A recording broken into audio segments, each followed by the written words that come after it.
How does language change? This is going to be the topic of your final piece of assessment for this module, which is the short essay. So this is what you need to be writing about.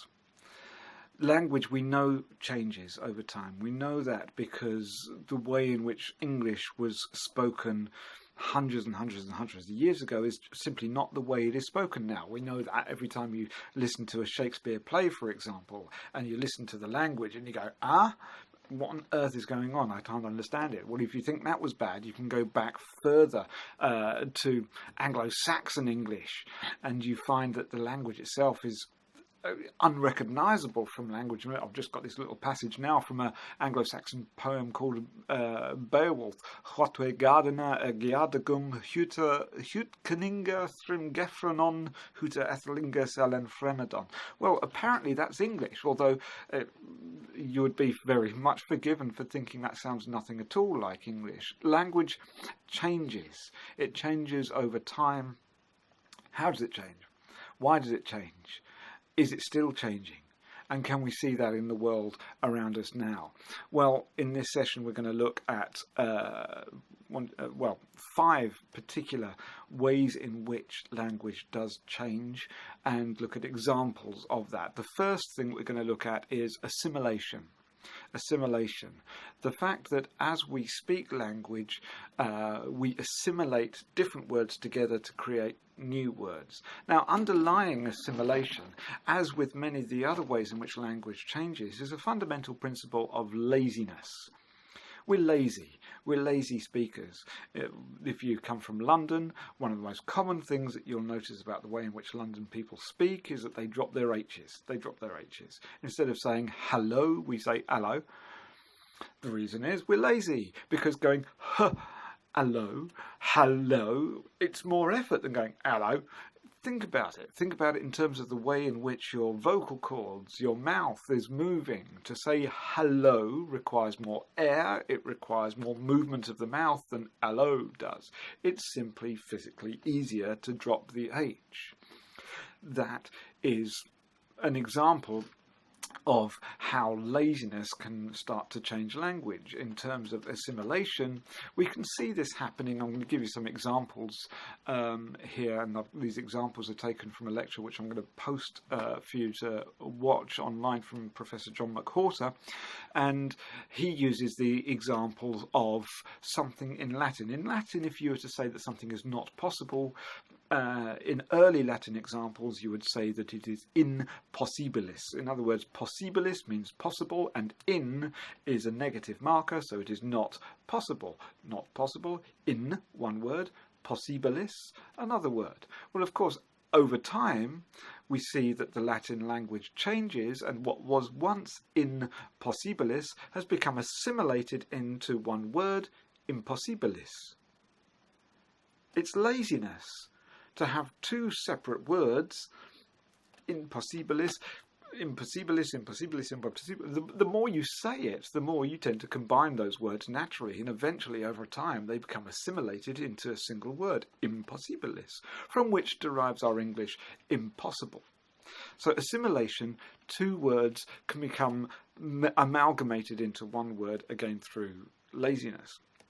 The second point is consonant weakening. Consonant, I've already given an example of this with the word hello becoming allo. We drop consonants through laziness again and again. I'm using these examples from John McWhorter so you can, to make it easier for you. He uses the example of the Latin word for ripe, which was maturus. I've got it in front of me here, so I'm just reading it as I go. Maturus, over time was changed into the word maduro, because maduro is actually slightly easier to say than maturus. It's easier to say. During the lecture, I'm going to be explaining precisely how this is easier to say using the manner and place of articulation. Basically, what you have to think about is the way in which your mouth is moving, where your tongue is positioned, where the air is coming up, whether it's coming out through the mouth, through the nose. These are the manners and places of articulation, and these tell us that to go d is actually less hard work than it is to go t, because to go ma d, you have to move your tongue less than you do if you're going to go mat. Different sound, easier. So you can go from mad, but then of course mad you still have to move your tongue a lot. So later on in modern Castilian Spanish, the word has become mathuro. Mad has become mad, it's become softened. Eventually it becomes math, which is even more soft. Eventually, through laziness, the maturo, the S has dropped off because it's who can be bothered, frankly. Maturo, so I can't be bothered. Let's just say maturo. Let's miss out the S, I'm lazy. And eventually, even that O at the end disappears, and in Old French, you have mathur. You've lost the T. You've lost the S, and now you've lost that final vowel at the end. That's dropped off as well. And in modern French, in fact, it's abbreviated even more, and so you end up with the current word, which is mur, M-U-R.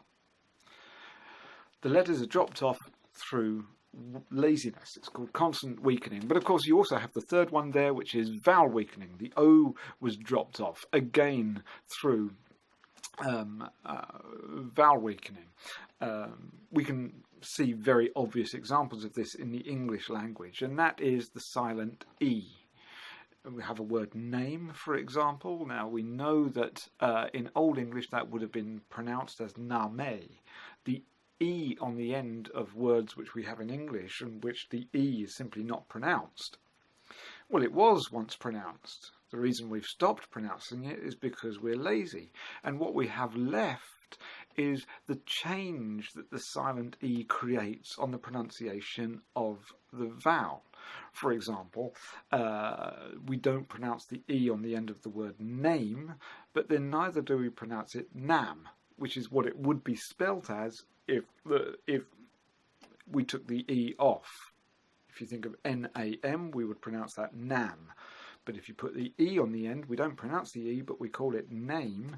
The silent E still changes the sound of the vowel, but we've dropped it off. We've dropped that vowel off the way we speak the word, again, through laziness. Okay, the fourth one. This is the unexpected and the unexplained.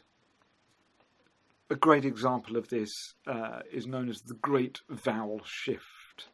It happened during the Middle Ages in English, and we don't really know why. There's a Danish linguist, Otto Jespersen, who identified this great vowel shift, and we still don't really understand why it happened. But what did happen was that the sounds of all of our vowels simply changed. They simply changed. Everything went up a register, so that the sounds of our language changed. Everything that was air became o, and everything what was e becomes u.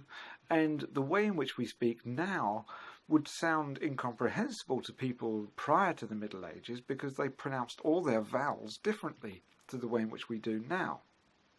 How that happened, there's a lot of interesting speculation about it, but we know that it did happen. How we know it, I have to be honest, I have not a clue. You have to read Jespersen to find out about it. But it did happen. Something happened. Something changed. We don't exactly know why or how. It only affected the English language. It's one of the reasons why the English language now sounds so different to other European languages. But then other European languages have had their own equivalents of the great vowel shifts. Sometimes just something happens to the English language and it changes. Finally, number 5, grammaticalization. Grammaticalization. Again, I'm going to use examples from John McWhorter here.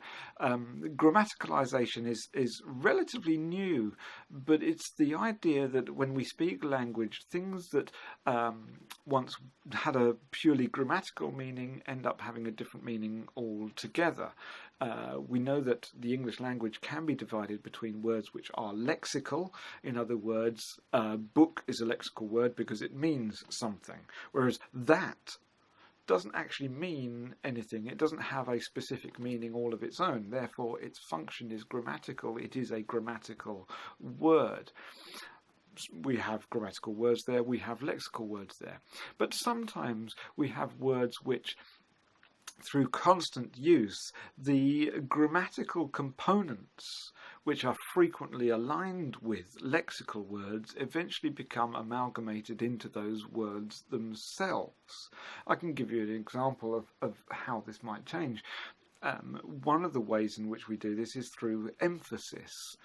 If you think about a word like awesome, for example, well, think about what the word awesome means. It is something which is full of awe, which makes you awe-struck. When was the last time that you were struck by a sense of awe?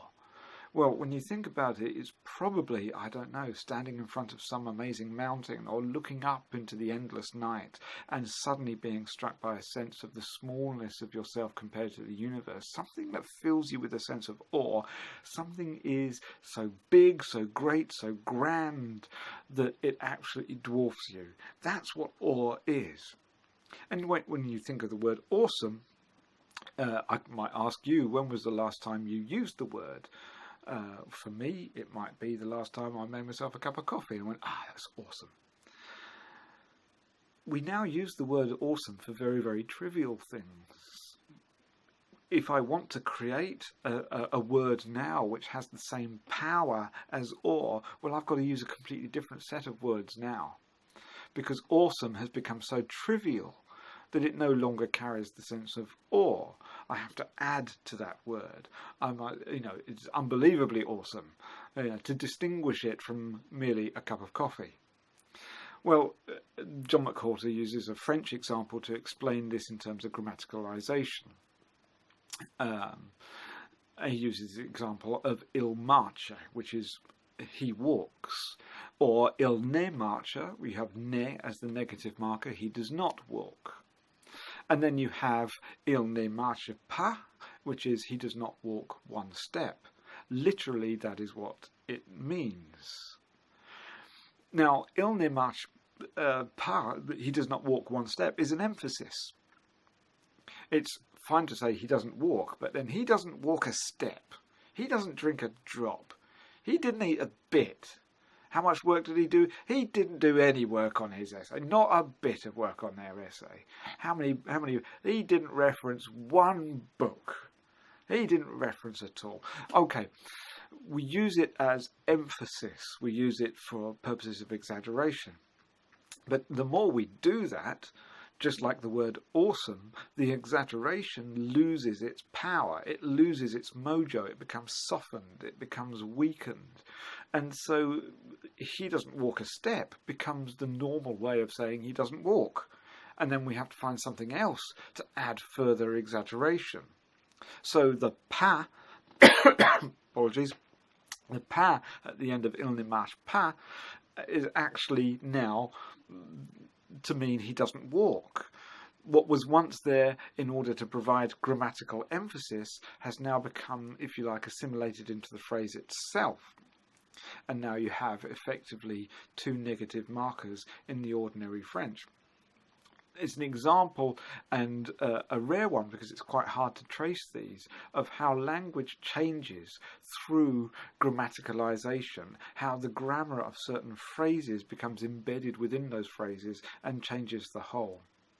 During this lecture we're going to talk more about these, and we're going to discuss as well some of the sources that you can use and some of the ways in which you can start to write about this for your last piece of assessment.